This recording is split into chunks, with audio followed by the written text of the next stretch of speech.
Young tiger NTR తన fans ను కలుసుకోవడానికి త్వరలోనే ఒక వేడుక ఏర్పాటు చేస్తానని, అప్పటి వరకు ఓపికగా ఎదురు చూడమని సుదీర్ఘమైన సందేశం విడుదల చేయడం చర్చనీయాంశంగా మారింది. మీ భద్రత, ప్రాణాల కంటే తనకు ఇంకేది ముఖ్యం కాదని తారక్ అందులో ప్రత్యేకంగా ప్రస్తావించడం ఎవరికీ ప్రమాదం జరగకూడదన్న ఆలోచనను బయటపెట్టింది. నిజానికి అభిమానులు అంతగా ఫీల్ అయి సోషల్ మీడియాలో తమ హీరోను కలుసుకునేందుకు డిమాండ్ చేయడం వెనుక కారణాలు ఉన్నాయి. దేవరా విడుదలకు ముందు ప్రీ రిలీజ్ ఈవెంట్ రద్దు కావడం వాటిలో ప్రధానమైంది. తిరిగి మళ్లీ నిర్వహిస్తారనుకుంటే జరగలేదు. పోనీ దేవరా అంత పెద్ద బ్లాక్ బస్టర్ అయ్యాక సక్సెస్ మీట్ అయిన ఫ్యాన్స్ తో కలిపి చేస్తారనుకుంటే అక్కడ నిరాశ ఎదురైంది. నిర్మాత నాగవంశీ దుబాయ్ తీసుకెళ్లి డిస్ట్రిబ్యూటర్లకు పార్టీ ఇచ్చారు. కానీ ఇక్కడ నో సెలబ్రేషన్. నోవాటెల్లో రద్దీని తట్టుకోలేక క్యాన్సిల్ చేయడం వరకు ఓకే, కానీ తర్వాత ఏపీలో ఆయన చేసి ఉంటే బాగుండేదని అభిమానులు డిమాండ్ చేసినప్పటికీ లాభం లేకపోయింది. కనీసం ఫోటో సెషన్ కూడా లేదు. అరవింద సమేత వీరరాఘవ తర్వాత సోలో హీరోగా జూనియర్ ఎన్టీఆర్ కు సుదీర్ఘమైన గ్యాప్ వచ్చేసింది. ఆర్ఆర్ఆర్ మల్టీ స్టారర్ అయిపోయింది. ఇవన్నీ ఒకెత్తైతే కొందరు ఫ్యాన్స్ ఎలాగైనా తారక్ ను కలుసుకోవాలని వందల కిలోమీటర్లు పాదయాత్ర చేయడం మరో ప్రహసనంగా మారింది. దీనివల్ల వాళ్ళ ఆరోగ్యాలు రిస్క్ లో పడతాయని గుర్తించిన జూనియర్ అలా చేస్తేనే తనకు కలుసుకోవచ్చనే అభిప్రాయాన్ని తప్పని, అలా చేస్తేనే తనను కలుసుకోవచ్చనే అభిప్రాయాన్ని తప్పని చెప్పే ఉద్దేశం కూడా ప్రెస్ నోట్ లో ఉంది. ఈ ఏడాది ఎలాగో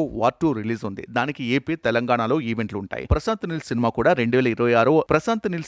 2026 సంక్రాంతికి అనుకుంటున్నారు. అంటే తక్కువ గ్యాప్ లో జూనియర్ ఎన్టీఆర్ ను పబ్లిక్ ప్లాట్ఫామ్ మీద చూడొచ్చు. కాకపోతే అభిమానులు కాస్తంత సహనంగా ఉండటం అవసరం. ఏది ఏమైనా అభిమానుల గురించి ఇంతలా ఆలోచించడంతో ఎన్టీఆర్ ను అభినందిస్తున్నారు సినీ జనాలు.